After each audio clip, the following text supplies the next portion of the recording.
Hello everyone दोस्तों, आप सभी का स्वागत है इस चैनल पे। तो आज हम पढ़ने वाले हैं जीई का सब्जेक्ट भारतीय संविधान का परिचय, जिसे हम इंग्लिश में बोलते हैं introduction to the Indian constitution.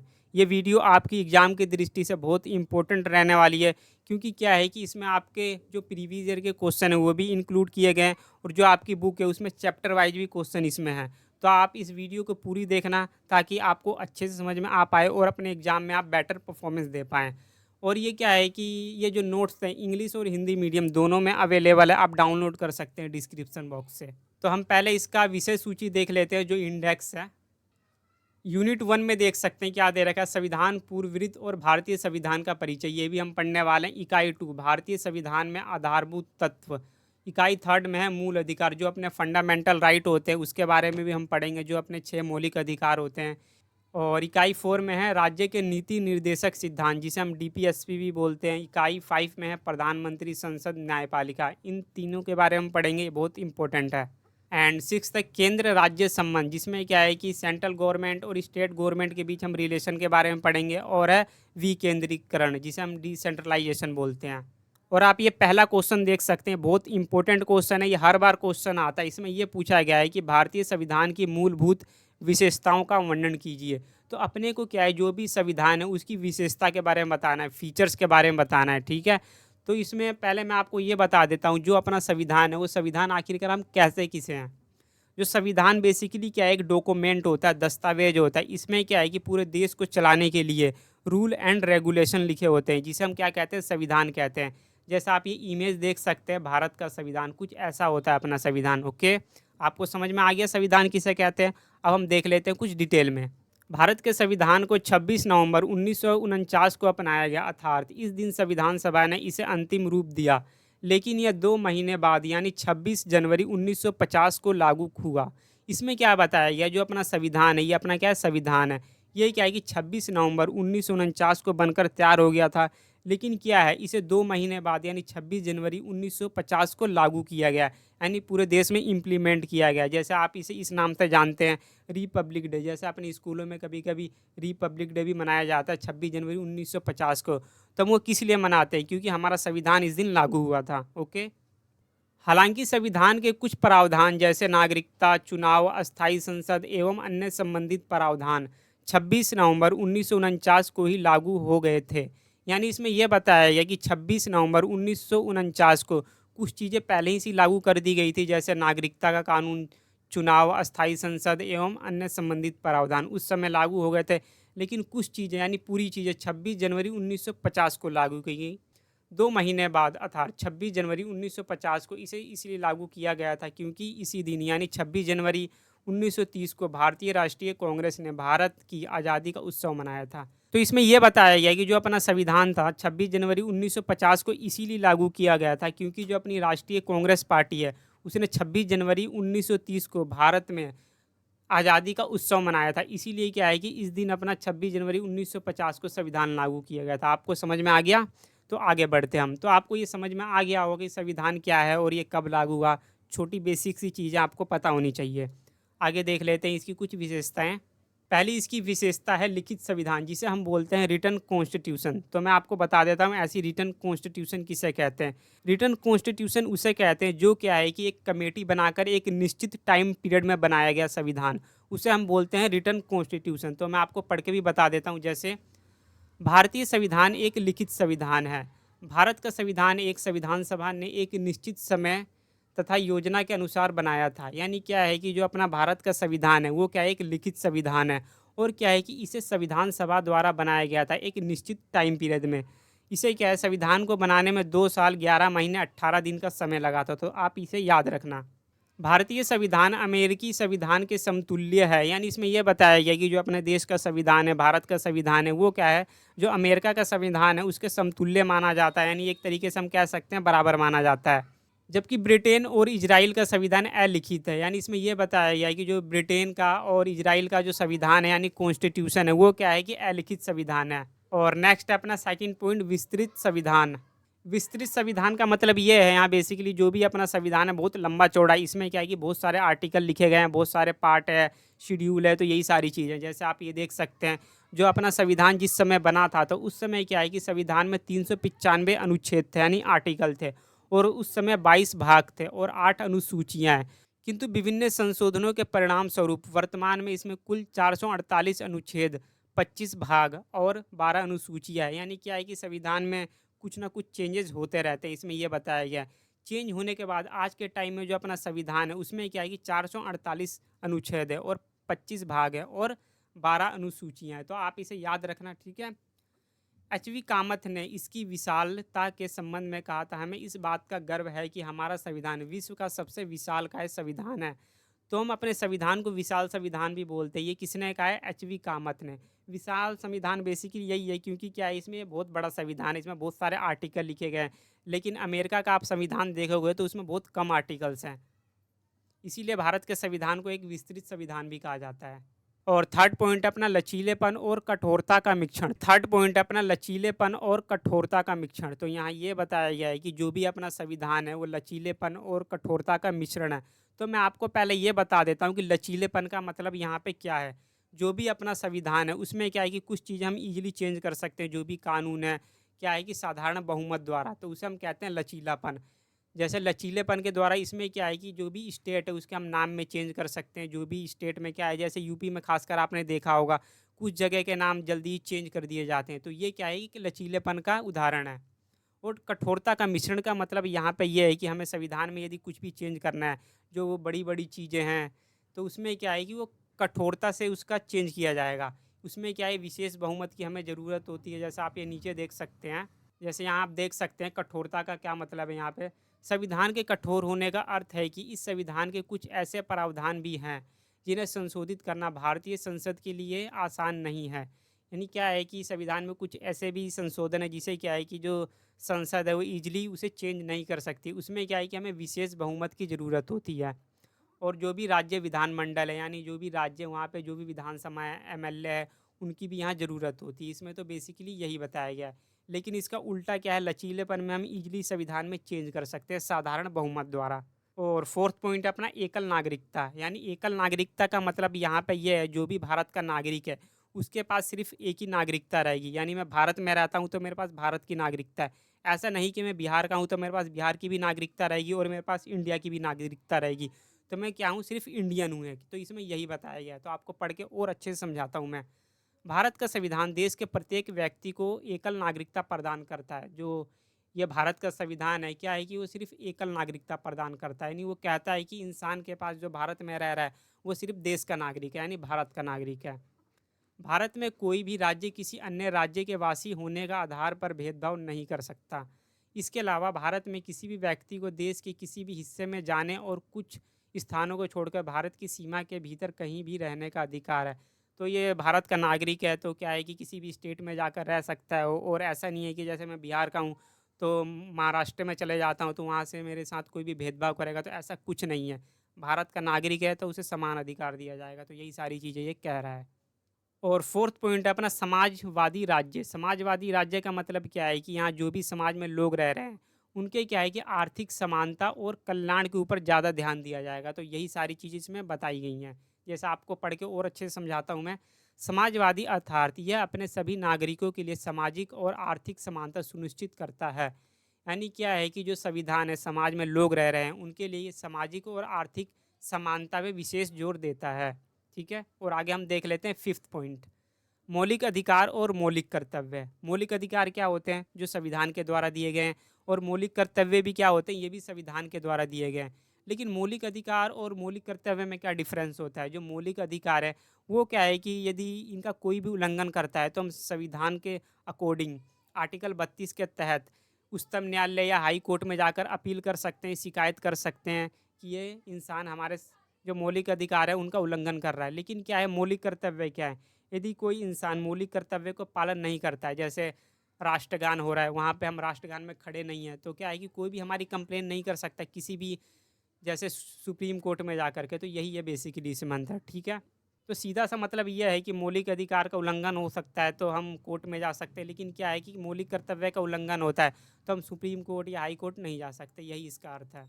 मौलिक अधिकार और मौलिक कर्तव्य संविधान की सबसे महत्वपूर्ण विशेषताएं हैं। वे अधिकार जो लोगों के जीवन के लिए अति आवश्यक है या मौलिक समझे जाते हैं उन्हें मूल अधिकार कहा जाता है। यानी क्या है कि जो मौलिक अधिकार है वो जीवन के लिए अति आवश्यक है, इसीलिए हम क्या कहते हैं, इसे मूल अधिकार, फंडामेंटल राइट।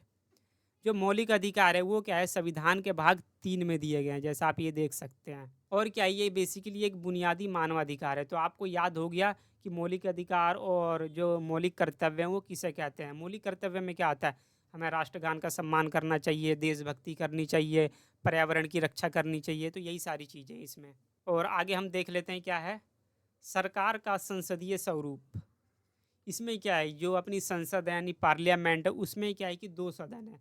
पहला क्या है, लोकसभा और राज्यसभा। जैसे कोई भी कानून बनता है तो पहले क्या है, वो लोकसभा में जाता है, फिर जब यहाँ से पास हो जाता है तो फिर राज्यसभा में जाता है। तो यही सारी चीज़ें हैं।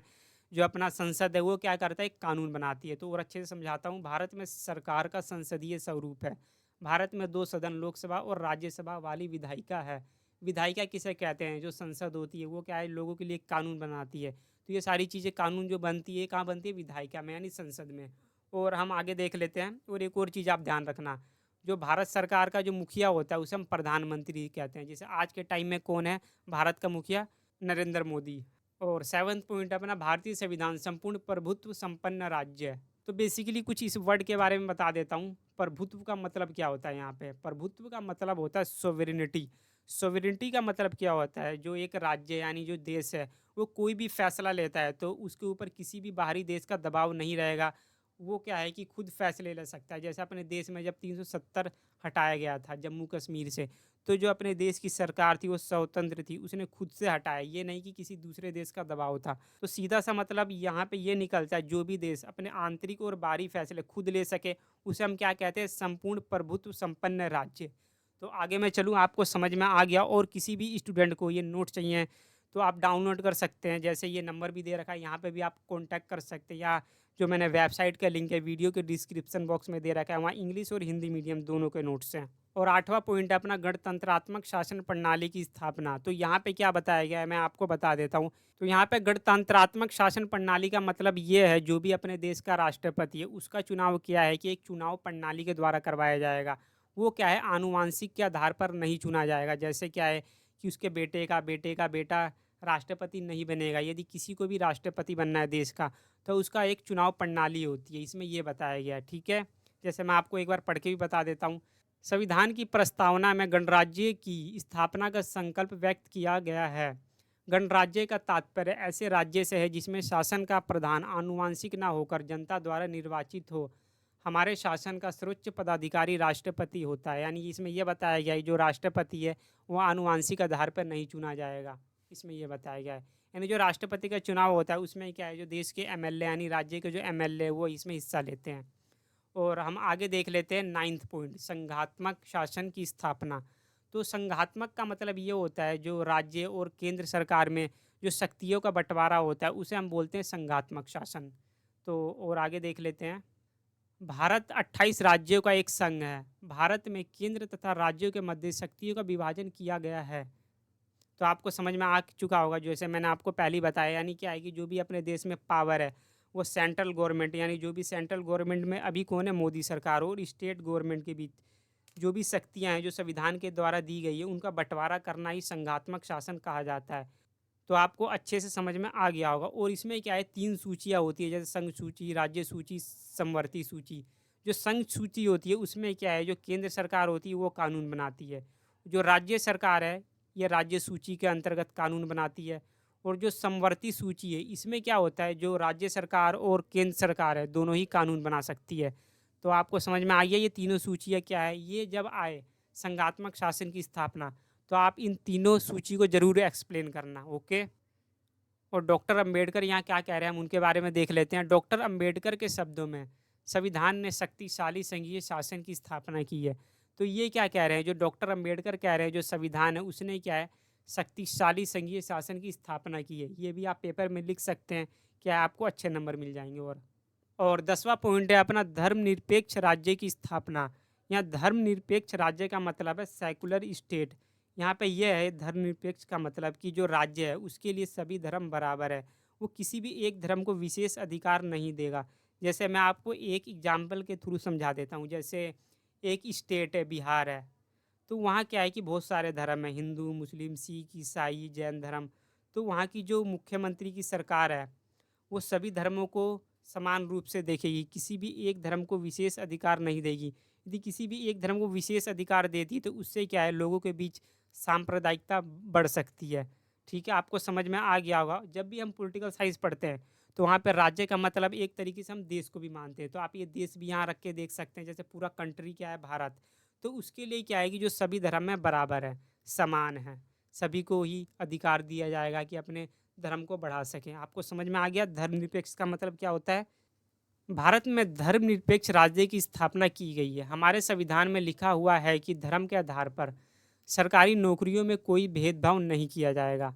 देश के सभी नागरिकों को किसी भी धर्म को स्वीकार करने तथा उसका प्रचार करने की स्वतंत्रता है। तो यहाँ ये बता रहा है कि किसी भी व्यक्ति के साथ हम सरकारी नौकरियों में भेदभाव नहीं करेंगे, चाहे वो इंसान हिंदू हो, मुस्लिम हो, सिख, ईसाई हो, कुछ भी हो वो, हम उसको बराबरी का अधिकार देंगे। जैसे कोई भी गवर्नमेंट नौकरी, एसएससी, रेलवे, यूपीएससी, समझ में आ गया आपको।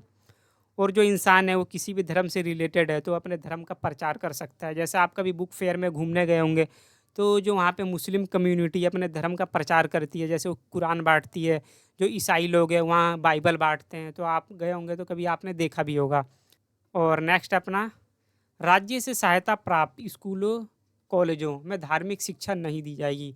यानी जो भी राज्य है वो किसी भी स्कूल और कॉलेज को चला रहा है तो वहाँ पे क्या है कि धर्म से रिलेटेड कोई भी शिक्षा नहीं दी जाएगी।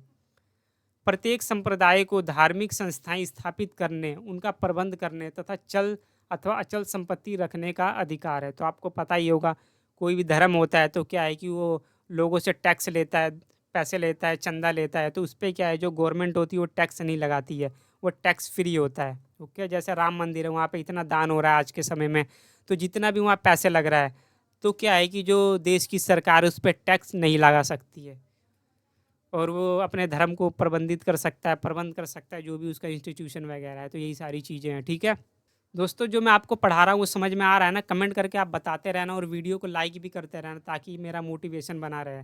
चलो सेकंड क्वेश्चन हम देख लेते हैं। मौलिक अधिकार क्या है? मौलिक अधिकार की प्रकृति तथा विशेषता की व्याख्या कीजिए। तो इसमें हम पढ़ने वाले हैं मौलिक अधिकार के बारे में, उसकी प्रकृति क्या है और विशेषता क्या है, यानी फंडामेंटल राइट के बारे में। जैसा आप ये पिक्चर के माध्यम से समझ सकते हैं, यानी जिस देश में फंडामेंटल राइट है वो लोग ऐसे आज़ाद रहते हैं। जैसे आप ये देख सकते हो कैसे लोग उछल रहे हैं यहाँ पे। मौलिक अधिकार एवं प्रकृति विशेषता, तो मैंने आपको ऊपर भी बता रखा है कि मौलिक अधिकार किसे कहते हैं, यहाँ भी आप उसे लिख सकते हैं, आपको नंबर पूरे पूरे मिलेंगे। ठीक है, मौलिक अधिकार उन अधिकारों को कहा जाता है जो व्यक्ति के जीवन के लिए महत्वपूर्ण है और ये संविधान द्वारा देश के नागरिकों को प्रदान किए जाते हैं। तो आपको पढ़ के ही समझ में आ रहा होगा क्या है कि जो मौलिक अधिकार हैं व्यक्ति के जीवन के लिए बहुत आवश्यक है। और मौलिक अधिकारों को कौन देता है, यदि आ जाए क्वेश्चन तो आपको याद रखना है, जो मौलिक अधिकार है वो देश का संविधान देता है। ये जैसे आप ये देख सकते हैं, जिनमें राज्य द्वारा हस्तक्षेप नहीं किया जा सकता। यहाँ पे क्या आप ध्यान से समझना, जो भी हमारे मौलिक अधिकार होते हैं जैसे समानता का अधिकार, स्वतंत्रता का अधिकार, शिक्षा का अधिकार, इसमें क्या है जो देश की राज्य की सरकार है वो इसमें इंटरफेयर नहीं कर सकती। यहाँ पे आपको मैं एक एग्जांपल दे के समझाता हूँ। जैसे मैं स्कूल जा रहा हूँ, वहाँ पे पढ़ाई कर रहा हूँ, तो कोई भी बच्चा या टीचर मेरे को मना नहीं कर सकता कि आप यहाँ मत पढ़िए। यदि कोई भी मेरे को मना करता है पढ़ने के लिए तो क्या है कि ये मौलिक अधिकार का उल्लंघन है। तो क्या है कि मैं सुप्रीम कोर्ट या हाई कोर्ट में जाकर उसकी शिकायत कर सकता हूँ। तो यहाँ पे यही मतलब निकलता है कि जो भी अपने मौलिक अधिकार है उसमें कोई भी इंटरफेयर नहीं करेगा। ठीक है, ये ऐसे अधिकार हैं जो व्यक्ति के व्यक्तित्व के पूर्ण विकास के लिए आवश्यक हैं और जिनके बिना मनुष्य अपना पूर्ण विकास नहीं कर सकता है। यानी जो ये मौलिक अधिकार है, फंडामेंटल राइट है, ये क्या है, जो अपनी पर्सनैलिटी उसको डेवलप करने के लिए बहुत आवश्यक है, नेसेसरी है। जैसे क्या है, शिक्षा का अधिकार है, यदि हम शिक्षा नहीं लेंगे जो अपनी पर्सनैलिटी ये कैसे डेवलप होगी। तो शिक्षा क्या है, बहुत महत्वपूर्ण अधिकार है इसमें। ठीक है, यानी सारी जो मौलिक अधिकार है बहुत इंपॉर्टेंट है इसमें, तो आपको सारे ही पढ़ने हैं। भारतीय संविधान की मुख्य विशेषताओं के रूप में मौलिक अधिकार संयुक्त राज्य अमेरिका के संविधान से लिया गया है। यानी इसमें यह बताया गया है कि जो भी अपना मौलिक अधिकार है यानी फंडामेंटल राइट है वो संयुक्त राज्य अमेरिका से लिया गया है, यानी यूएसए से लिया गया है। इसीलिए क्या है कि कभी-कभी हमारा जो संविधान है उसे हम क्या बोलते हैं, उधार का थैला, क्योंकि जो भी इसमें नियम कानून है वो क्या है, दूसरे देश से लिए गए हैं, ठीक है। कभी-कभी आपके क्वेश्चन में एक ये भी क्वेश्चन आ जाता है कि भारतीय संविधान को उधार का थैला क्यों कहा जाता है, तो आप ये भी एक पॉइंट लिख सकते हैं। जो अपना मौलिक अधिकार है वो क्या है कि संयुक्त राज्य अमेरिका से लिया गया है, और भी बहुत सारी चीज़ें ली गई है, मैं आपको आगे बताऊँगा। जैसे आप ये देख सकते हैं डायग्राम के माध्यम से, इसमें क्या है, टोटल 6 मौलिक अधिकार बताए गए हैं। एक और चीज़, जो पहले के टाइम में क्या है, अपने पास 7 मौलिक अधिकार थे। जो 7वां कौन था, वो था संपत्ति का अधिकार, लेकिन उसे हटा दिया गया है। तो आपको बेसिकली 6 ही याद रखनी है। तो समानता का अधिकार हो गया, संवैधानिक उपचारों का अधिकार, संस्कृति और शिक्षा संबंधी अधिकार, धार्मिक स्वतंत्रता का अधिकार, शोषण के विरुद्ध अधिकार, स्वतंत्रता का अधिकार। आप ऐसे डायग्राम बना देना पेपर में ताकि टीचर अच्छे से समझ पाए। तो आगे देख लेते हैं क्या दे रखा है। तो इसमें आपको मैं थोड़ा एक्सप्लेन करके बता भी देता हूँ, ये भी आप पेपर में लिख देना। जैसे समानता का अधिकार यहाँ पे क्या कहता है, जैसे समानता का मतलब यहाँ पे ये है कि किसी भी व्यक्ति के साथ हम उसकी जाति, लिंग, सेक्स के आधार पर भेदभाव नहीं करेंगे, ठीक है, यहाँ पे ये बताया गया है। और स्वतंत्रता का अधिकार यहाँ पे ये है कि कोई भी व्यक्ति स्वतंत्र है, किसी भी देश में जाकर रोजगार कर सकता है, और उसे भाषण देने की स्वतंत्रता है, कहीं भी मंच पे खड़ा होकर भाषण दे सकता है, जुलूस निकालने की स्वतंत्रता, शांतिपूर्वक आंदोलन करने की स्वतंत्रता, तो इसमें सारी चीज़ें आ जाती हैं, ठीक है। और क्या है, शोषण के विरुद्ध अधिकार। शोषण के विरुद्ध अधिकार यहाँ पे ये है कि किसी भी व्यक्ति से हम ज़बरदस्ती काम नहीं करवाएंगे। जिस बच्चे की उम्र 14 साल से कम है उसे हम किसी भी कारखाने में काम करने के लिए नहीं भेजेंगे, तो यहाँ पे ये है। और धार्मिक स्वतंत्रता का मतलब यहाँ पे ये है कि कोई भी व्यक्ति किसी भी धर्म को अपना सकता है और अपने धर्म का प्रचार कर सकता है, और जो धर्म के आधार पे हमें चंदा मिलता है उस पर गवर्नमेंट टैक्स नहीं लगाती है, तो यही सारी चीज़ें हैं। और संस्कृति और शिक्षा संबंधी अधिकार क्या है, इसमें यह है कि जैसे देश में जो अल्पसंख्यक वर्ग है, जो ओबीसी होते हैं, उनके जो संस्कृति और शिक्षा संबंधी अधिकार को विशेष थोड़ा अधिकार दिया गया है इसमें, यही सारी चीज़ें हैं, ठीक है। और एक और चीज़ है इसमें, संवैधानिक उपचारों का अधिकार, यानी जो भी अपने 5 फंडामेंटल राइट है, जैसे स्वतंत्रता का अधिकार, शोषण के विरुद्ध अधिकार, ये दोनों, ठीक है, इनका कोई भी व्यक्ति उल्लंघन करता है तो क्या है कि हम जो सुप्रीम कोर्ट है और हाई कोर्ट में जाकर उसकी शिकायत कर सकते हैं, तो यही सारी चीज़ें हैं। यानी क्या है कि इसमें जो पांचों मौलिक अधिकार है उनका कोई भी उल्लंघन करता है तो यहाँ पे जाकर उनका ट्रीटमेंट किया जाता है, ठीक है। और संवैधानिक उपचारों का अधिकार आर्टिकल 32 में बताया गया है, जिसमें क्या है कि 5 रीट जारी किए जाते हैं, ठीक है। आगे देख लेते हैं और क्या है। समानता को बढ़ावा देना है, यानी जो भी अपने मौलिक अधिकार है, फंडामेंटल राइट है, वो क्या है कि समानता को बढ़ावा देते हैं, यानी कहते हैं कि वो सभी लोग इक्वल हैं, बराबर है, यही कहता है ये। जैसे आप ये देख सकते हैं, अस्पृश्यता, जिसे हम इंग्लिश में बोलते हैं अनटचेबिलिटी, पर रोक, लिंग, जन्म, जाति या धर्म के आधार पर पक्षपात पर रोक, बाल मजदूरी पर रोक आदि। यानी इसमें क्या है कि इसमें ये बताया गया है किसी भी व्यक्ति के साथ उससे हम छुआछूत, लिंग, लिंग का मतलब है या मेल और फीमेल, जन्म, जाति, धर्म के आधार पर हम उसके साथ भेदभाव नहीं करेंगे।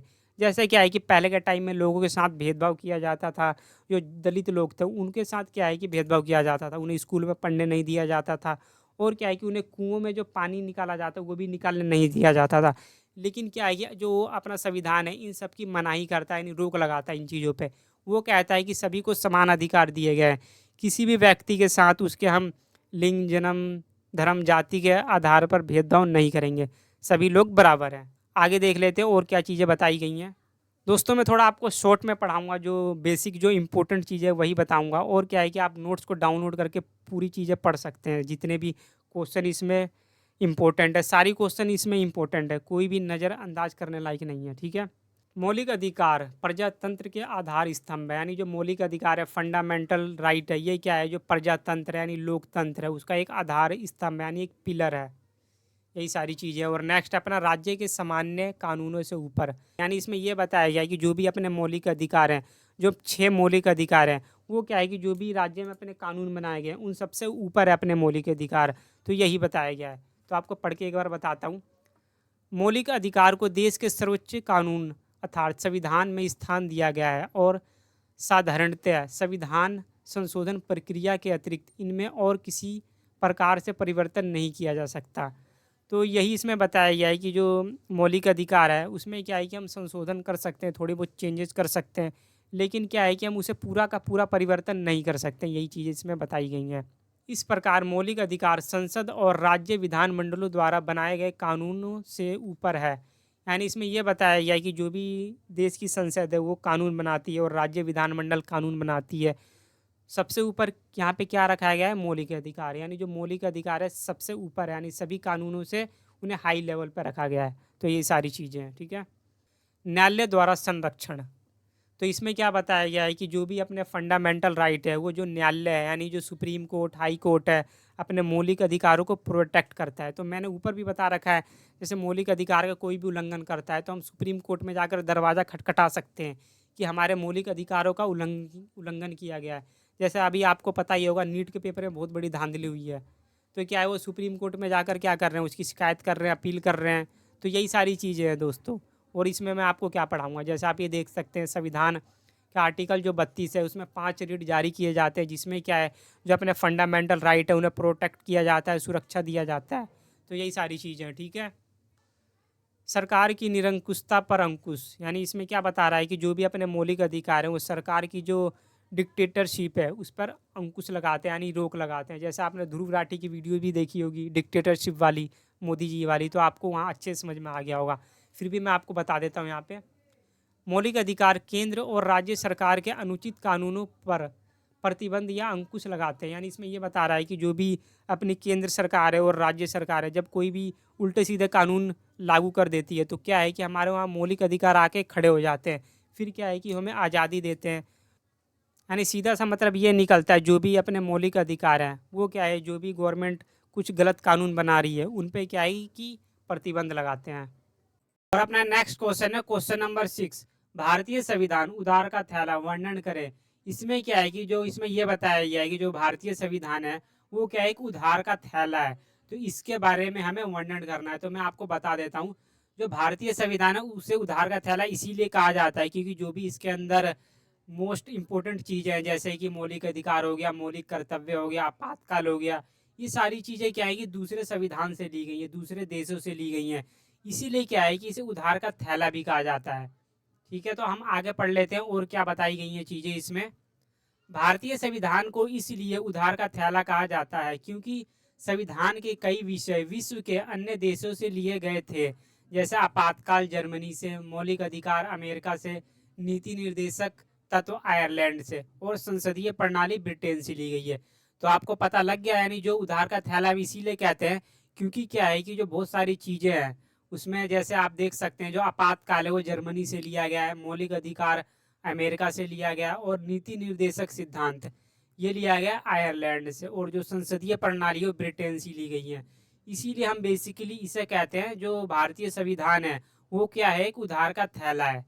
तो आई होप आपको पता लग चुका होगा कि भारतीय संविधान को उधार का थैला हम क्यों कहते हैं।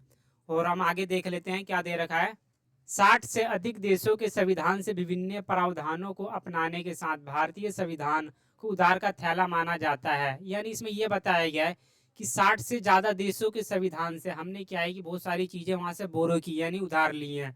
वास्तव में यह महज नकल नहीं थी बल्कि हमारे संविधान को और अधिक सटीक बनाने के लिए किया गया प्रयास था।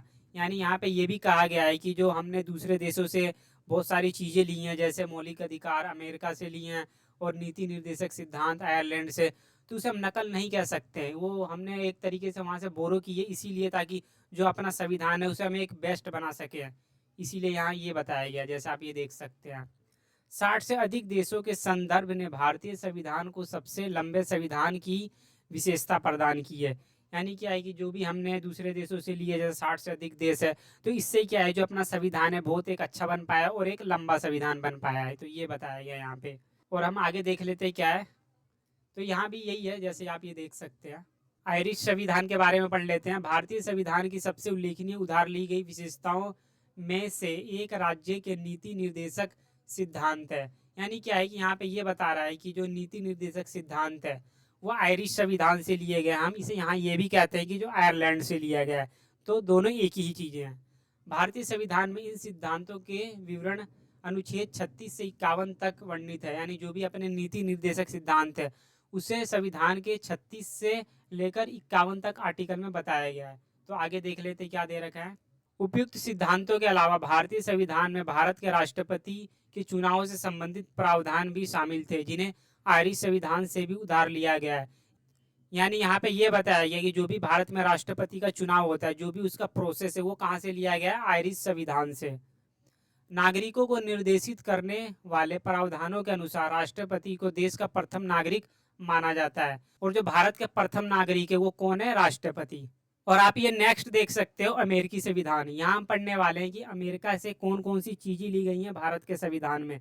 जैसे कि आप ये देख सकते हैं मौलिक अधिकार, न्यायिक समीक्षा, संविधान की प्रस्तावना, न्यायपालिका की स्वतंत्रता, उच्च न्यायालय और सर्वोच्च न्यायालय के न्यायाधीशों को हटाना, राष्ट्रपति उपराष्ट्रपति के विशिष्ट कार्य शामिल है। तो आप ये देख सकते हो क्या है कि जो अमेरिका का संविधान है बहुत बेस्ट है। इसीलिए क्या है कि जो भारत का संविधान है हमने वहाँ से बहुत सारी चीज़ें ली हैं। जैसे आप ये देख सकते हो मौलिक अधिकार, जो अपने 6 मौलिक अधिकार है, और जुडिशियल रिव्यू और संविधान की प्रस्तावना। जैसे फर्स्ट पेज आप बोलते हो जिसे हम प्रेम्बल बोलते हैं, जिसमें क्या है फ्रेटर्निटी, इंटेग्रिटी, ये सारे शब्द यहाँ दिए गए हैं, सेकुलर, ठीक है। और न्यायपालिका की स्वतंत्रता, जो भी अपना सुप्रीम कोर्ट है वो स्वतंत्र है निर्णय लेने के लिए। उच्च न्यायालय और सर्वोच्च न्यायालय के जो न्यायाधीश है उन्हें उनके पोस्ट से हम कैसे हटा सकते हैं, इसके बारे में भी यहाँ बताया गया है। राष्ट्रपति उपराष्ट्रपति के जो भी कार्य हैं उसके बारे में भी यहाँ बताया गया है, ठीक है। और अपना नेक्स्ट है ऑस्ट्रेलिया का संविधान, जिसे हम क्या बोलते हैं? ऑस्ट्रेलियाई संविधान। तो यहाँ से क्या सारी चीज़ें ली गई हैं, जैसे कि आप देख सकते हैं समवर्ती सूची हो गया, संसद के दोनों सदनों की संयुक्त बैठक, वाणिज्य व्यापार की स्वतंत्रता, समवर्ती सूची। तो ये क्या है? ऑस्ट्रेलिया के संविधान से ली गई है। तो आप इसे याद रखना जब एक क्वेश्चन बनता है कि भारतीय संविधान को उधार का थैला क्यों कहते हैं, तो सारे कंट्री को आपको बताना और वहाँ से क्या क्या चीज़ें ली गई हैं, कौन कौन से विशेष अधिकार लिए गए हैं, तो आपको डिटेल में आपको बताना होगा वहाँ पे। ओके, आगे देख लेते हैं। तो समवर्ती सूची बेसिकली वही होता है जो केंद्र सरकार और राज्य सरकार मिलकर दोनों ही कानून बना सकती है। और जो संसद के दोनों सदनों की संयुक्त बैठक है वो कहाँ से ली गई है? ऑस्ट्रेलिया के संविधान से। और आगे हम बढ़ते हैं, देखते हैं क्या दिया गया है। दक्षिण अफ्रीका के संविधान से ग्रहण किए गए सिद्धांत। भारत में राज्यसभा के सदस्यों का चुनाव राज्य की विधानसभाओं के सदस्यों द्वारा अनुपातिक प्रतिनिधित्व के आधार पर होता है। यानी क्या है कि जो राज्यसभा के चुनाव होते हैं वो जो प्रणाली है साउथ अफ्रीका से ली गई है। जैसा आप ये देख सकते हैं, दक्षिण अफ्रीका की संसद साधारण कानूनों को पारित करने की विधि द्वारा संविधान में परिवर्तन कर सकती है। ये सारी चीज़ें हैं, जैसे आप पढ़ सकते हैं इसे। और आप ये देख सकते हैं समालोचना और आलोचना भी की गई है, क्रिटिसिज्म। इसका क्रिटिसिज्म क्या है? भारतीय संविधान में उपयुक्त संविधानों के प्रभाव व उनके उपबंधों को शामिल कर लेने के कारण आलोचकों ने संविधान को भानुमति के कुनबे की भांति गड़बड़ कहा है। यानी कि कुछ थिंकर ऐसे भी रहे हैं जिन्होंने क्या है कि भारत के संविधान को उधार का थैला कह दिया है। वो कहते हैं कि सारी चीज़ें हमने उनसे कॉपी करके ही ली है, हमारा इसमें क्या है, हमारा तो कुछ है ही नहीं। तो इसके बारे में उन्होंने कुछ क्रिटिसाइज कर रखा है, ठीक है। तो आप इसे पढ़ लेना, बेसिकली इसमें कुछ खास है नहीं, फिर भी मैं आपको बता ही देता हूँ एक बार। जैसा आप ये देख सकते हैं, आलोचकों ने इसे उधार का थैला कहा है कुछ, जिसके कारण संविधान पेचीदा, जटिल और अस्पष्ट हो गया है। उन्होंने ये कहा है, कुछ थिंकर ये कहते हैं जो अपना संविधान है हमने बहुत सारी चीज़ें दूसरे देशों से कॉपी की है, तो उससे क्या है जो संविधान है बहुत जटिल हो गया, उसे पढ़ने में बहुत मुश्किल होती है, अस्पष्ट है, पेचीदा है। भारतीय संविधान के संबंध में उपयुक्त आलोचनाएं ठीक नहीं है। इन आलोचनाओं को अनुचित बताते हुए संविधान के समर्थकों ने निम्नलिखित तर्क प्रस्तुत किए हैं। और कुछ ऐसे भी थिंकर रहे हैं जिन्होंने ये कहा है कि जो हमने संविधान से बोरो किया है जो दूसरे देशों से, वो एक तरीके से ठीक भी है, क्योंकि हमने क्या है कि अच्छी अच्छी चीज़ें वहाँ से ली है। ऐसी तो है नहीं कि हमने बुरी चीज़ें वहाँ से ले ली है। तो मैं एक तरफ से मैं ये कह सकता हूँ क्या है कि जो उधार का थैला अपने संविधान को कहते हैं, जो हमने दूसरे देशों के संविधान से बहुत सारी चीज़ें अडोप्ट की है, वो एक तरीके से सही भी है। क्योंकि कोई भी देश है दूसरे देशों से अच्छी चीज़ें कॉपी करना चाहता है जो अपने देश के संविधान ने की है। संविधान निर्माताओं ने अंधे होकर विदेशी संविधानों की नकल नहीं की है। उदाहरण के लिए ब्रिटेन के संविधान से संसदीय प्रणाली को ग्रहण किया गया है, परंतु उसके साथ ब्रिटेन की एकात्मक प्रणाली को ग्रहण नहीं किया गया, क्योंकि वह भारतीय परिस्थितियों के अनुकूल नहीं है। जैसा आप ये देख सकते हो, क्या है कि हमने नकल नहीं की है। और यहाँ पे ये बताया गया है, जो संविधान के निर्माता ये स्टेटमेंट देते हैं कि हमने अंधे होकर दूसरे देशों के संविधान से टू कॉपी नहीं की है। उन्होंने ये कहा है कि हमने जो अच्छी चीज़ें वही उठाई है, जो बेकार चीज़ें नहीं उठाई है। जैसा आप ये देख सकते हो, ब्रिटेन से हमने क्या लिया? संसदीय प्रणाली, जो कि अपने देश के लिए सुइटेबल है, वही चीज़ें हमने ली है। और वहाँ पे एकात्मक प्रणाली भी है जो कि हमने छोड़ दी है, वो ग्रहण नहीं की है। तो आपको समझ में आ गया होगा कि जो भी अपना भारत का संविधान है उसे उधार का थैलाम क्यों कहते हैं। तो ये क्वेश्चन कभी कभार आपके पेपर में देखने को मिलता है शॉर्ट नोट्स में। अब दोस्तों क्या है कि मैं अब जो आगे ये क्वेश्चन आने वाले हैं बहुत मैं शॉर्ट्स में पढ़ाने वाला हूँ, तो इसको आप समझ लेना। जैसा आप ये देख सकते हैं 7th नंबर का क्वेश्चन है, संविधान सभा की भूमिका एवं बनावट की चर्चा कीजिए। तो इस क्वेश्चन में ये पूछा गया है जो अपनी संविधान सभा है उसकी बनावट कैसी थी और उसका भूमिका क्या थी, यानी रोल क्या था, तो इसके बारे में। जैसा आप ये देख सकते हैं संविधान सभा की भूमिका एवं बनावट संरचना। तो आप ये देख सकते हैं जो संविधान सभा थी उसमें क्या है कि टोटल 389 सदस्य थे। इन्होंने ही मिलकर देश के संविधान को बनाया था। जैसा आप ये देख सकते हैं 296 सीटें ब्रिटिश भारत और 93 सीटें देसी रियासतों की थी। ब्रिटिश भारत को आवंटित की गई 296 सीटों में 292 सदस्यों का चयन 11 गवर्नरों के प्रांतों और 4 का चयन मुख्य आयुक्तों के प्रांतों प्रत्येक में से एक से किया गया था। तो इसमें यह बताया गया है जो ब्रिटिश भारत था वहाँ से क्या है कि 296 सीटें थी इसमें और 93 सीटें क्या है देसी रियासतें थी।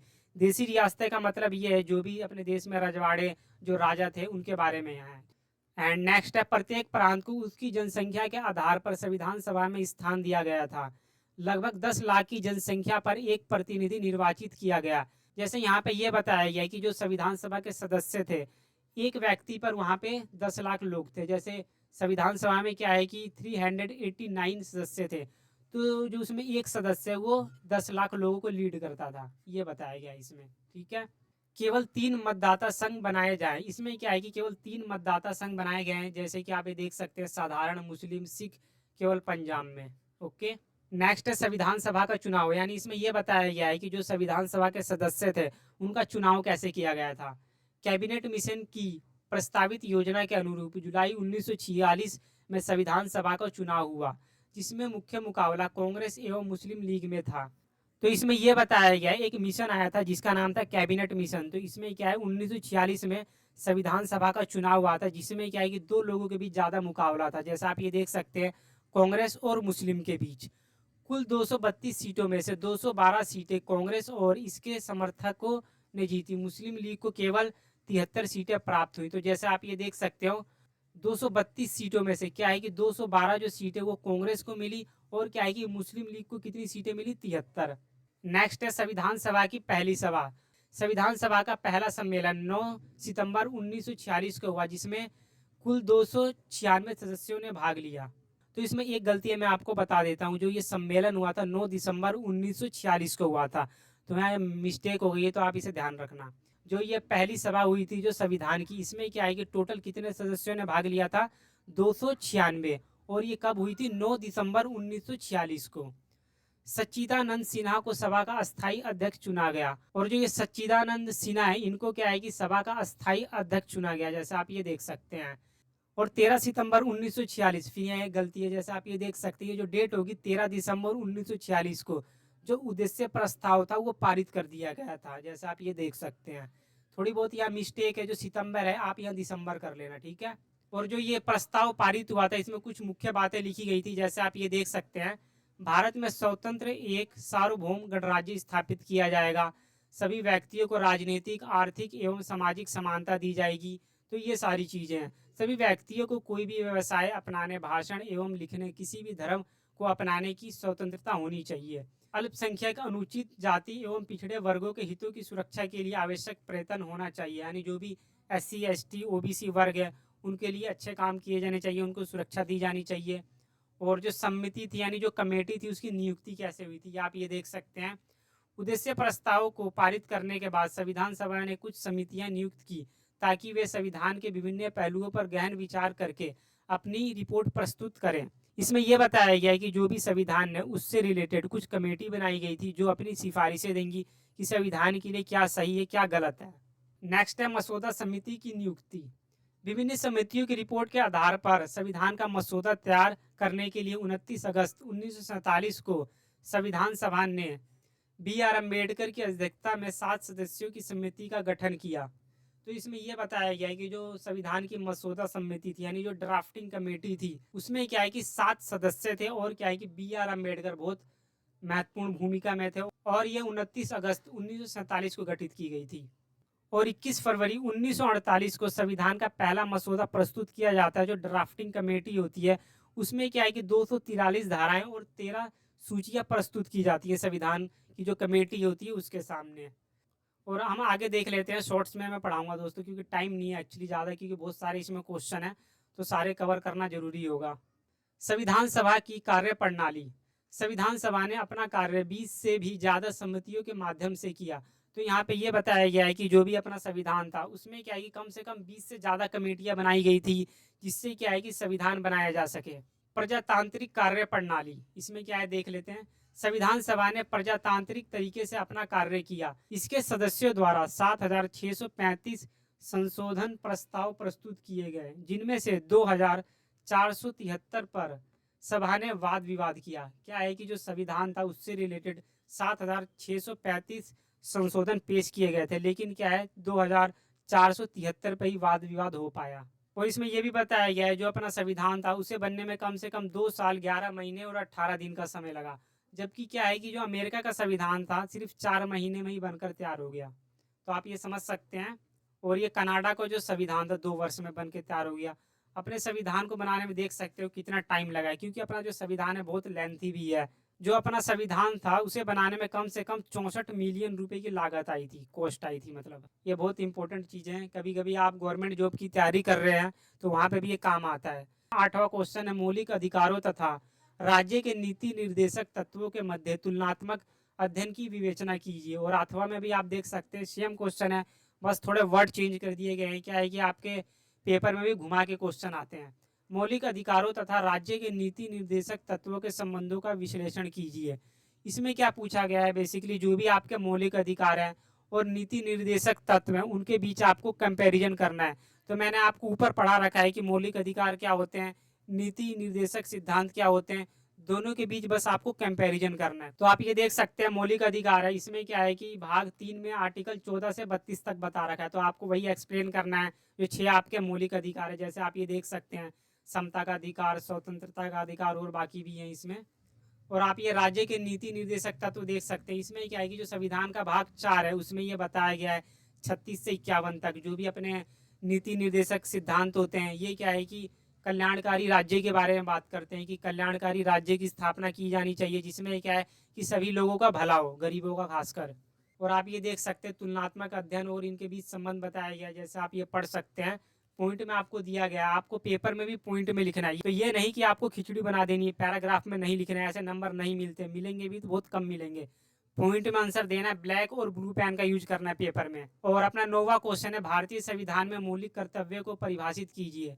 जो मौलिक कर्तव्य होते हैं क्या है कि मौलिक अधिकार से अलग होते हैं। मौलिक कर्तव्य में क्या क्या आती है, जैसा मैं आपको पढ़ के बता देता हूँ।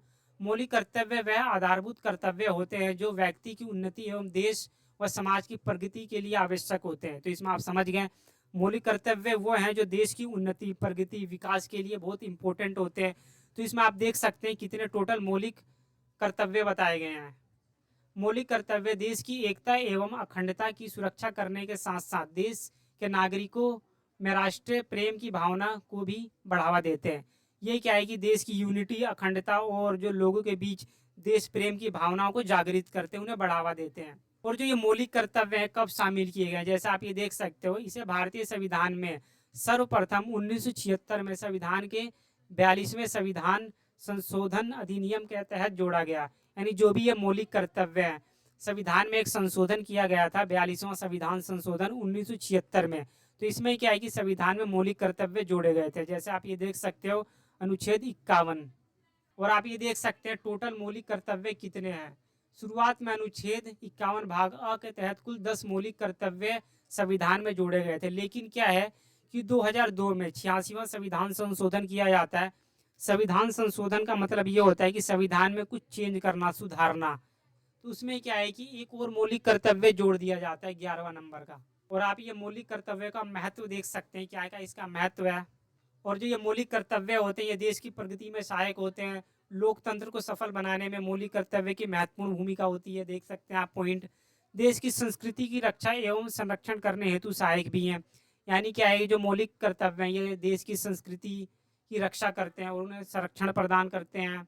और अपने जो मौलिक कर्तव्य हैं वो देश में जो भी नारियां हैं उनका सम्मान करते हैं। विश्व बंधुत्व की भावना का विकास, यानी भाईचारे की भावना को पैदा करना लोगों के बीच, ये सारी चीज़ें, हिंसा ना करना, मिलजुल कर रहना। और आप ये देख सकते हैं टोटल 11 मौलिक कर्तव्य हैं, इन्हें आप याद कर लेना ताकि आप पेपर में लिख सको। जैसा आप पहला देख सकते हो, प्रत्येक नागरिक का यह कर्तव्य होगा कि वह भारत की संप्रभुता, एकता एवं अखंडता की रक्षा करके उसे अटूट बनाए रखे। और आप सेकंड भी ऐसे ही देख सकते हो, भारतीय संविधान के सभी नियमों का पालन करना चाहिए, जो भी उसमें आर्टिकल, अनुच्छेद, नियम कानून बनाए हैं उसका पालन करना चाहिए। राष्ट्रीय ध्वज और राष्ट्रीय गान का पालन करना चाहिए। तो यही सारी चीज़ें, बेसिक चीज़ है, कुछ ज़्यादा मुश्किल नहीं है मौलिक कर्तव्य। ठीक है, और मैं स्क्रॉल करता हूँ इसे, और आप ये 10वां क्वेश्चन देख सकते हैं, भारत में स्थानीय शासन पंचायती राज के इतिहास का वर्णन कीजिए। बहुत इंपॉर्टेंट क्वेश्चन है, मोस्ट इंपॉर्टेंट क्वेश्चन है, पेपर में छपता ही छपता है ये। तो मैं आपको ये पढ़ाई देता हूँ क्या करता हूँ। जैसे आप ये देख सकते हो, पंचायती राज का मतलब यहाँ पे क्या होता है। पंचायती राज का बेसिकली मकसद ये है, जो भी अपने गांव देहात है वहाँ पे लोगों को कुछ शक्तियाँ देना, ताकि वहाँ जो भी छोटे मोटे काम है वो खुद कर सकें। इसमें क्या है, संविधान में एक संशोधन किया गया था, 73वां संविधान संशोधन, जिसके तहत पंचायती राज को संवैधानिक दर्जा दिया गया। तो मैं आपको और थोड़ा डिटेल में पढ़ा देता हूँ इसे। साधारण शब्दों में स्थानीय शासन से अभिप्राय उस शासन से होता है जहाँ स्थानीय मामलों का प्रबंध स्थानीय व्यक्ति स्वयं अपने प्रतिनिधित्वों द्वारा करते हैं। तो मैंने आपको बता दिया, जो गांव में लोग रह रहे हैं वहाँ की जो प्रॉब्लम है वही हैंडल करेंगे। व्यवहार में वे सब कार्य जिनका संपादन ग्राम पंचायतों, ब्लॉक समितियों, जिला परिषदों, नगर पालिकाओं, परिषदों तथा निगमों द्वारा होता है, स्थानीय शासन के अंतर्गत आते हैं। जो भी ये कार्य हैं ये क्या है, स्थानीय शासन के अंतर्गत आते हैं। और आगे बढ़ते हैं हम, तो आप ये देख सकते हैं क्या है कि 1992 में ये पारित हुआ था। स्थानीय शासन सत्ता के विकेंद्रीकरण पर आधारित है और इसका मुख्य उद्देश्य स्थानीय क्षेत्र के निवासियों का कल्याण एवं विकास करना होता है। यानी जो भी ये स्थानीय शासन है उसका मतलब है शक्तियों का बंटवारा, और उसका मुख्य उद्देश्य जो भी अपने गांव में लोग रह रहे हैं स्थानीय क्षेत्र में उनका कल्याण करना और विकास करना।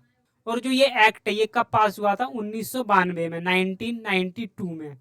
और एक थिंकर रहे हैं जे क्लार्क, जिन्होंने स्थानीय शासन की परिभाषा दी है। जैसे आप इसे पढ़ सकते हैं, स्थानीय शासन किसी भी राष्ट्र अथवा राज्य की सरकार का वह भाग है जो कि मुख्यतः ऐसे मामलों से संबंध रखता है जो कि किसी जनपद अथवा स्थान के निवासियों से संबंधित होता है। इसमें क्या है, जो भी ये थिंकर के व्यू होते हैं सेम एज इट इज आपको लिखने होते हैं, तभी आपको नंबर मिलेगा। तो इसमें क्या है कि रटना ही पड़ेगा आपको। और इसमें नेक्स्ट है, भारत में स्थानीय शासन पंचायती राज का इतिहास। इसमें क्या है कि पंचायती राज की हिस्ट्री के बारे में बताया गया है। तो इसे आप पढ़ लेना, स्क्रॉल कर देता हूँ। और सामुदायिक विकास कार्यक्रम, ये भी बहुत इंपॉर्टेंट है। इसे क्या है, 2 अक्टूबर 1952 को इसका शुभारंभ किया गया था। इसमें क्या है कि ग्रामीण विकास किया जाता है, जो गाँव में गरीब जनता रहती है तो ग्रामीण विकास पे इसमें बहुत ज़्यादा फोकस किया जाता है।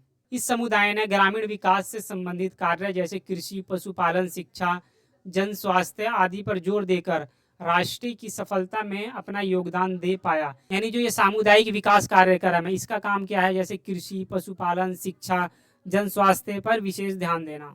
जो इसका उद्देश्य है, जैसे आप ये देख सकते हैं, ग्रामीण जीवन का सर्वांगीण विकास करना तथा ग्रामीण समुदाय की प्रगति एवं श्रेष्ठतर जीवन स्तर के लिए पथ प्रदर्शन करना। यानी क्या है कि लोगों की लाइफ स्टाइल को सुधारना, उनका सर्वांगीण विकास करना, जो भी गांव में लोग रह रहे हैं उनकी लाइफ स्टाइल को बेसिकली विकास करना होता है इसमें। और एक कमेटी बनाई गई थी, जैसे आप ये देख सकते हैं, ये पंचायती राज से संबंधित एक कमेटी है। जैसे आप ये देख सकते हैं, ये कब बनाई गई थी, बलवंत राय मेहता समिति। बलवंत राय मेहता समिति की स्थापना जनवरी 1957 में की गई थी। यानी जो ये बलवंत राय मेहता समिति है इसकी स्थापना कब की गई थी, 1957, 1957 में।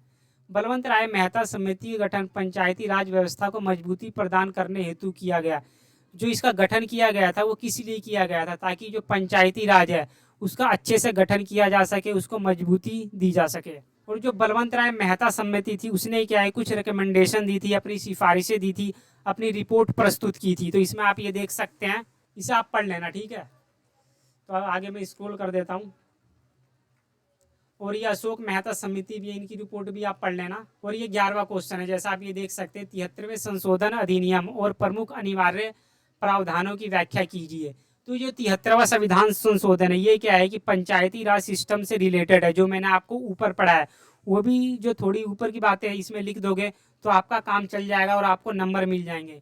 तो यहाँ भी वही है बेसिकली सारी चीज़ें। जैसे आप ये देख सकते हो पंचायती राज सिस्टम, इसमें क्या है थोड़ा क्वेश्चन घूम फिर के आ जाता है। जैसे ऊपर आपने देखा स्थानीय शासन, फिर यहाँ पे क्या दे रखा है 73वां संविधान संशोधन, तो लगभग दोनों क्वेश्चन एक ही है। लेकिन यहाँ पे क्या है जो 73वां संविधान संशोधन है उसके क्या है प्रावधान लिखने हैं इसमें। और जो ये 73वां संविधान संशोधन है ये कब पारित हुआ, जैसे आप ये देख सकते हैं 1992 में ये पारित कर दिया गया था। और क्या है कि इसे 20 अप्रैल 1993 को राष्ट्रपति द्वारा स्वीकृति मिली थी और इसे 24 अप्रैल को लागू कर दिया गया 1993 में। और 73वें संविधान संशोधन की कुछ फीचर्स दिए गए हैं, जैसे आप ये देख सकते हैं विशेषताएं। इसमें क्या दे रखा है, जैसे आप ये देख सकते हैं अनुच्छेद 243 के अंतर्गत इसमें क्या है 11वीं अनुसूची जोड़ दी गई थी, जिसके अंतर्गत पंचायती राज को संवैधानिक दर्जा प्रदान किया गया था। ग्राम सभा को संवैधानिक स्तर इसमें प्रदान किया गया। जैसे आप ये देख सकते हैं त्रिस्तरीय पंचायती राज व्यवस्था का गठन किया गया। जैसे इसमें आप देख सकते हो 3 स्तरीय पंचायती राज सिस्टम का इसमें गठन किया गया है। जिला परिषद, जिला स्तर, पंचायत समिति जो कि मध्यवर्ती स्तर पे आती है, और ग्राम पंचायत यानी ग्राम स्तर पे इसका अवलोकन किया जाता है। और पंचायतों की इसमें संरचना के बारे में बताया गया है, जो अपनी पंचायत होती है उसका स्ट्रक्चर कैसा होता है। और नेक्स्ट है महिलाओं के लिए आरक्षण, यानी जो पंचायती राज सिस्टम है उसमें महिलाओं को कितना रिजर्वेशन है।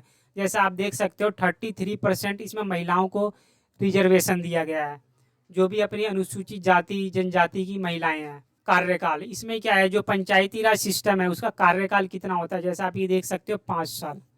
और फिर क्या है कि इसमें चुनाव भी करवाना पड़ता है जब भंग हो जाता है 6 माह के अंदर। और जो ग्राम सभा है उसका गठन कैसे किया जाता है, तो इसमें ये सारी चीज़ें हैं। एंड ग्राम पंचायत के कार्य क्या क्या रहने वाले हैं, जैसे आप ये देख सकते हो बहुत सारे इसके कार्य होते हैं जो भी ग्रामीण लेवल पे होते हैं। जैसे आप ये देख सकते हैं बागवानी करना, पशुपालन करना, कुक्कुट पालन, मत्स्य पालन, यानी छोटे मोटे काम होते हैं जो गांव से रिलेटेड होते हैं। जैसे आप कभी गांव में रहे होंगे तो वहाँ देखा होगा चापाकल नहर की व्यवस्था करना, पेयजल की व्यवस्था करना, तो आप अपने अकॉर्डिंग लिख सकते हो। और अपना नेक्स्ट क्वेश्चन है क्वेश्चन नंबर 12, केंद्र और राज्य संबंधों की विस्तृत व्याख्या कीजिए। इस क्वेश्चन में ये पूछा गया है जो केंद्र सरकार है और राज्य सरकार है उसके बीच क्या रिलेशन है, क्या संबंध है, शक्तियों में क्या क्या संबंध है, तो ये सारी चीज़ें आपको विस्तार से इसमें बतानी है। जैसे कि आप देख सकते हैं केंद्र राज्य विधायी संबंध, इसमें क्या क्या संबंध है, तो मैंने ऊपर भी आपको बताया था संघ सूची, राज्य सूची, समवर्ती सूची, ये रिलेशन इसमें आपको बताना। फिर भी मैं आपको एक और बार बता देता हूँ। संघ सूची में कौन आता है, केंद्र सरकार, जिसमें वो कानून बनाती है। राज्य सूची में कौन आता है, राज्य सरकार, जिसमें वो कानून बनाती है। समवर्ती सूची में जो राज्य सरकार है और केंद्र सरकार दोनों ही कानून बना सकती है। आगे हम देख लेते हैं। जैसा आप ये देख सकते हो पिक्चर में, केंद्र सरकार में कौन है अभी, ये प्रधानमंत्री मोदी जी हैं। और बाकी स्टेट में कौन कौन सी गवर्नमेंट है, वहाँ के मुख्यमंत्री है, शक्तियों का कैसे बंटवारा किया जाता है, वो सारी चीज़ें यहाँ पे। और आप ये देख सकते हो संघ सूची, ठीक है। जो संघ सूची है उसमें क्या है टोटल 97 सब्जेक्ट होते हैं। जैसा आप ये देख सकते हो रेलवे, बंदरगाह, हवाई मार्ग, डाक, तार, टेलीफोन तार, मुद्रा निर्माण, बैंक, बीमा, खाने, इनसे संबंधित कानून कौन बना सकता है, संघ सूची में जो केंद्र सरकार होती है वही कानून बना सकती है इसमें।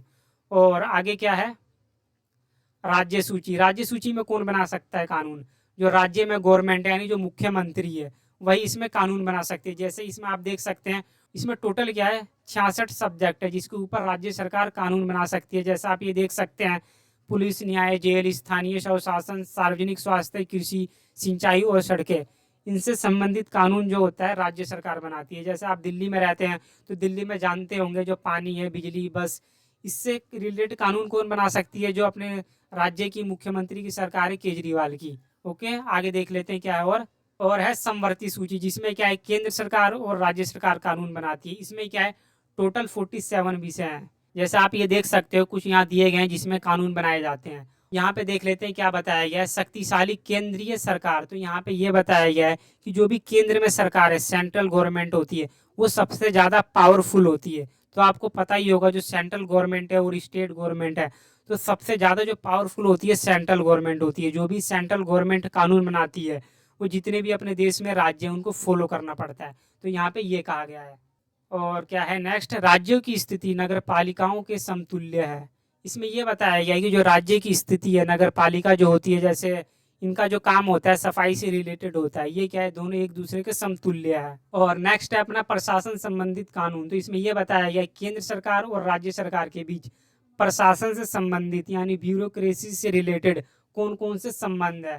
केंद्र सरकार राज्य को निर्देश दे सकती है। तो इसमें ये बताया गया है जो केंद्र सरकार है राज्य सरकार को दिशा निर्देश दे सकती है कि आप ये कानून फॉलो कीजिए। और हम आगे बढ़ते हैं, जैसे कोई भी कानून बनाती है केंद्र सरकार तो वो राज्य सरकार को बोल सकती है कि आपके यहाँ भी ये लागू होना चाहिए। तो यही सारी चीज़ें हैं इसमें। और क्वेश्चन नंबर 13 क्या दे रखा है यहाँ देख लेते हैं। उच्चतम न्यायालय की मूल शक्तियों और क्षेत्राधिकारों का वर्णन करिए। यह किस प्रकार भारत के संघीय मामलों का निपटारा करता है। तो जो ये उच्चतम न्यायालय का मतलब क्या है, सुप्रीम कोर्ट, जो कि नई दिल्ली में है। जैसे आपको पता भी होगा एक मेट्रो स्टेशन है सुप्रीम कोर्ट, तो वहाँ पे है ये सुप्रीम कोर्ट। तो इसमें ये पूछा गया है उसकी क्या क्या शक्तियाँ हैं और उसका क्षेत्राधिकार क्या क्या है, वो किस किस एरिया में अपना काम कर सकता है। और जो संघीय मामले यानी जो सेंट्रल गवर्नमेंट से रिलेटेड कोई भी विवाद है उनका निपटारा ये कैसे करता है। तो इसी क्वेश्चन में यही पूछा गया है। तो मैं आपको बता देता हूँ उच्चतम न्यायालय बेसिकली करता क्या है। ये क्या काम करता है, जो भी संघ सरकार यानी केंद्रीय सरकार से रिलेटेड कोई भी विवाद होता है उसे ये सॉल्व करता है। जैसे केंद्र सरकार राज्य सरकार के बीच कोई भी विवाद है तो इन्हें सॉल्व करेगा, ये सॉल्व आउट करेगा। तो यही सारी चीज़ है इसमें। उच्चतम न्यायालय की मूल शक्तियों और क्षेत्राधिकार, संघीय मामलों का निपटारा। तो इसमें यही है कि उसकी क्या क्या शक्तियाँ हैं, क्षेत्रीय अधिकार क्या है और संघीय मामलों का निपटारा कैसे करता है। जैसा आप ये देख सकते हैं संवैधानिक मामलों में अपील।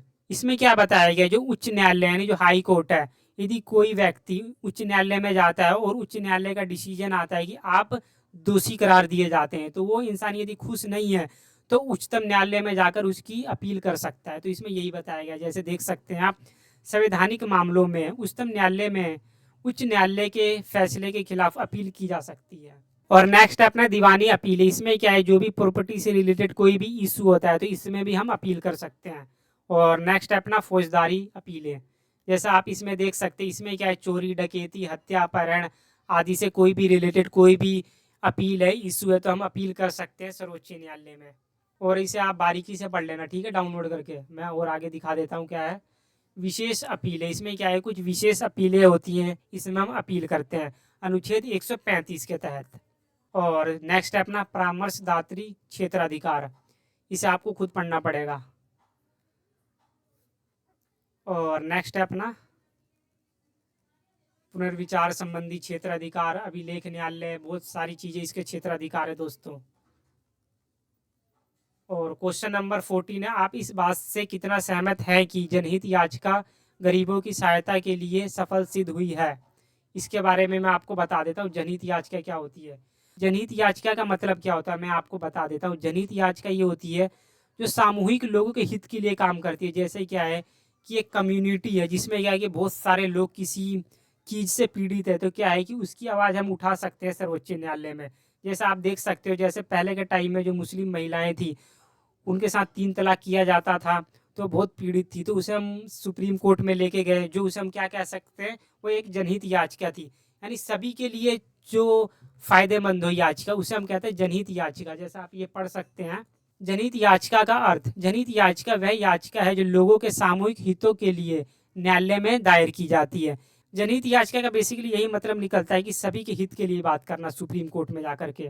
और हम आगे देख लेते हैं। और जो याचिकाएं हैं वो सामाजिक और आर्थिक, पर्यावरण, राजनीतिक, मानवाधिकार से संबंधित हो सकती हैं। और आप ये कारण देख सकते हैं। तो मैं आपको क्वेश्चन का छोटा छोटा मीनिंग समझा दे रहा हूँ ताकि आप अच्छे से समझ के पढ़ सकें इसे। और सार्वजनिक ध्यान, कानूनी निर्णय, संवैधानिक माध्यम, ये सारी चीज़ें इसमें पॉइंट बन के आती हैं। जागरूकता और सहयोग बढ़ाने में सहायक है। सामाजिक परिवर्तन में याचिका जो होती है जनहित याचिका बहुत हेल्प करती हैं।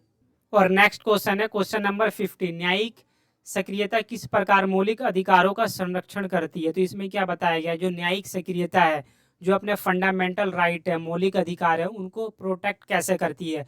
तो इसके बारे में हमें पढ़ना है। तो मैं आपको पहले बता देता हूँ न्यायिक सक्रियता हम किसे कहते हैं। इसमें यह बताया गया जो भी है न्यायपालिका अपने क्षेत्र से हटकर काम करती है, जैसे विधान पालिका, कार्यपालिका और सरकारी अधिकारी है, उन्हें यह आदेश दे सकती है कि ये काम गलत है आप मत कीजिए, ये काम सही है इसको कीजिए। इस तरीके से क्या है, ये मौलिक अधिकारों का संरक्षण करती है। तो बेसिकली इसका मतलब यही होता है जो न्यायपालिका है अपने एरिया से बाहर निकल के यानी अलग लेवल पे काम करना, तो उसे ही हम कहते हैं न्याय सक्रियता। यानी क्या है कि जो ये न्यायपालिका है, जो इसका क्षेत्र है, जो एरिया है, वहाँ रहकर ये काम तो कर ही रही है, प्लस क्या है वहाँ से अलग हटके भी काम कर रही है, तो उसे हम क्या कहेंगे, न्यायिक सक्रियता। तो आपको समझ में आ गया और आप इसे पढ़ लेना। और आप ये देख सकते हैं न्यायिक सक्रियता द्वारा मौलिक अधिकारों का संरक्षण कैसे किया जाता है। जो आर्टिकल 32 है उसमें क्या है कि सर्वोच्च न्यायालय 5 रिट जारी करता है, जिसमें क्या है कि मौलिक अधिकारों का संरक्षण किया जाता है। और क्या है आर्टिकल 226 में ये बताया गया है जो उच्च न्यायालय जो यानी हाई कोर्ट है 226 के तहत अपने जो फंडामेंटल राइट है उन्हें वो प्रोटेक्ट करते हैं। और क्या है इसमें जैसा आप ये देख सकते हैं मौलिक अधिकारों का उत्थान कैसे किया जाता है, जो ये न्यायिक सक्रियता है इसके माध्यम से। और क्या क्या है इसमें, और इसमें आप पॉइंट देख सकते हैं। ये क्वेश्चन क्या है आ जाता है कभी कभार आपके एग्जाम में, तो सारे इंपॉर्टेंट है। और आपका क्वेश्चन नंबर है 16, जिसमें क्या है कि आपको पार्लियामेंट्री सिस्टम के बारे में बताना है, जिसमें क्या है कि जो संसद होती है उसके 3 घटक होते हैं, राष्ट्रपति, लोकसभा और राज्यसभा। इसमें क्या है कि कानून बनाने के लिए इन दोनों की महत्वपूर्ण भूमिका होती है। जो लोकसभा है उसमें कानून पेश किया जाता है, जब यहाँ से पास हो जाता है तो राज्यसभा में जाता है, फिर पास होकर क्या है राष्ट्रपति के पास जाता है और ये साइन कर देता है, तो क्या है जो ये कानून है वो लागू कर दिया जाता है देश में। और राष्ट्रपति के बारे में आप देख सकते हैं यहाँ पे क्या क्या भूमिका होती है। लोकसभा के बारे में आप पढ़ सकते हैं,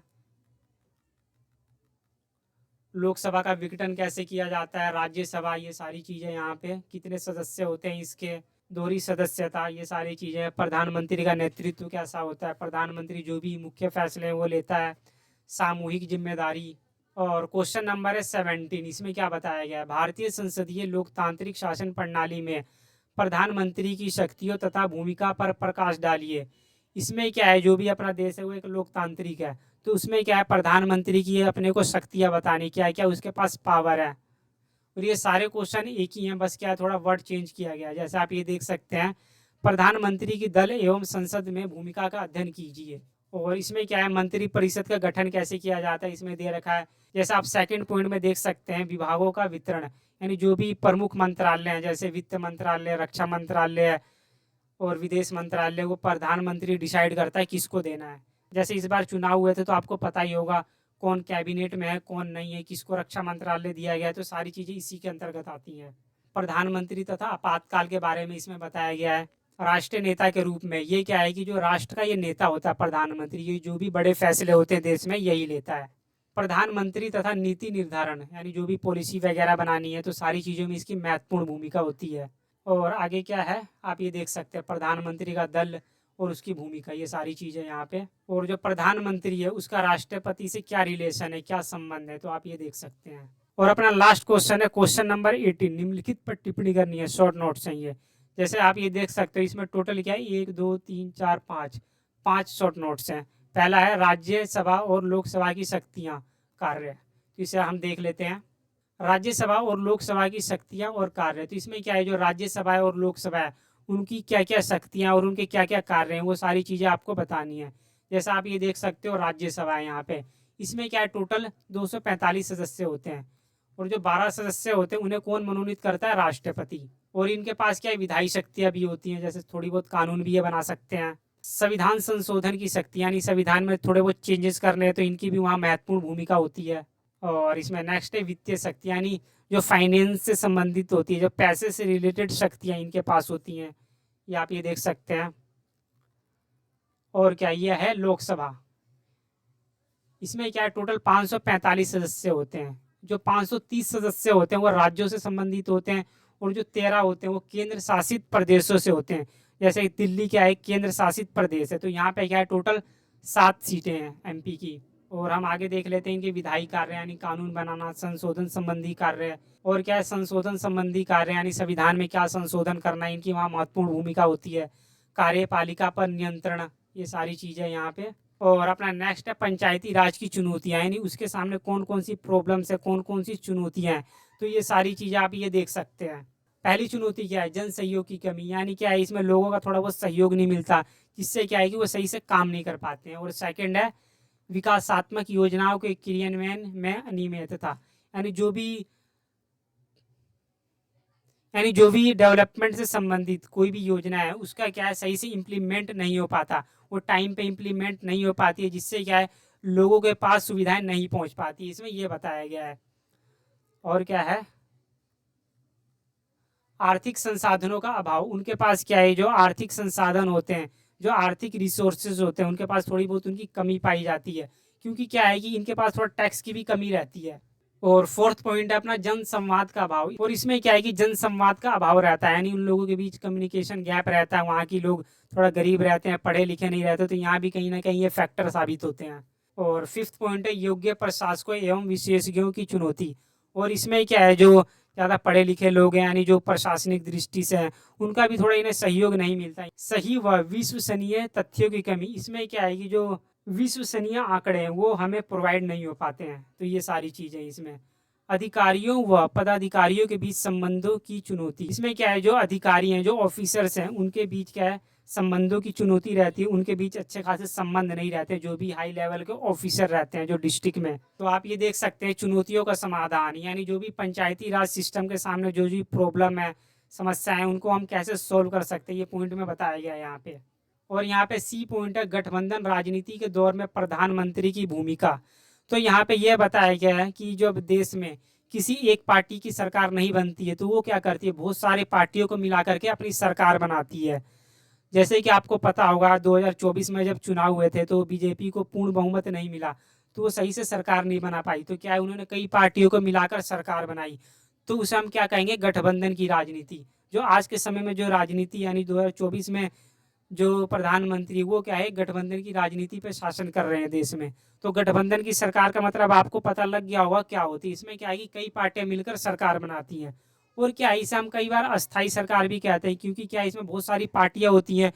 तो क्या कहते हैं कि सभी कहते हैं कि हमें ये मंत्रालय चाहिए, वो मंत्रालय चाहिए, तो इनके बीच विवाद होता रहता है, तो इसलिए कई बार सरकार भी यहाँ गिर जाती है। इसमें क्या है, 1977 में भारत में पहली बार गठबंधन की सरकार बनाई गई थी। ओके, आगे देख लेते हैं क्या है। और सारी चीज़ें आप पढ़ लेना यहाँ पे, पहली गठबंधन सरकार कब बनाई गई, उसने क्या काम किया, सारी चीज़ें यहाँ पे। और दूसरी गठबंधन सरकार क्या बनी है, कब बनी। डी पॉइंट है अपना संसदीय विशेषाधिकार। तो इसमें क्या है, इस संसदीय विशेषाधिकार के बारे में आर्टिकल 105 में बताया गया है लोकसभा और राज्यसभा के क्या क्या शक्तियाँ हैं, विशेषाधिकार है इसमें, जैसा आप ये देख सकते हैं। और व्यक्तिगत विशेषाधिकार उनके पास क्या क्या हैं, यानी पर्सनली क्या क्या राइट होते हैं उनके पास, ये सारी चीज़ें हैं।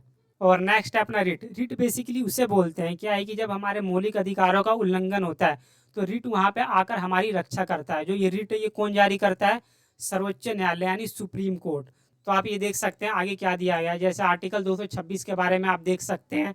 इसमें क्या है, आर्टिकल 226 में जो हाई कोर्ट है वो हमारे फंडामेंटल राइट को प्रोटेक्ट करता है। और 5 आप रिट देख सकते हैं, जैसे बंदी प्रत्यक्षीकरण, परमादेश, सटियोरी, कोवारंटो और निषेध। ठीक है, और आप ये देख सकते हैं बंदी प्रत्यक्षीकरण पहला, परमादेश, निषेध। ये दोस्तों अभी मैं पढ़ा नहीं पाऊंगा क्योंकि मेरे को ट्यूशन भी पढ़ाना होता है, वहाँ जाना होगा अभी। और फोर्थ पॉइंट है अपना सटी और रियरी। और फिफ्थ पॉइंट है अपना क्यू वारंटो। ठीक है, इसे आप पढ़ लेना दोस्तों, बहुत इंपॉर्टेंट है। और क्या है कि इसका लिंक मैं वीडियो के डिस्क्रिप्शन बॉक्स में दे दिया है, वहाँ आप डाउनलोड कर सकते हैं। तो आई होप दोस्तों आपको ये समझ में आया होगा, क्योंकि क्या है, बहुत मैंने इजी लैंग्वेज में पढ़ाने की कोशिश की है। और इस चैनल को आप सब्सक्राइब कर लेना, क्योंकि जो भी लेटेस्ट वीडियो आती है इस चैनल के माध्यम से आपको मैं प्रोवाइड कर सकूं। Thank you for watching this video दोस्तों। अब मिलते हैं नेक्स्ट वीडियो में ऐसी न्यू वीडियो के साथ।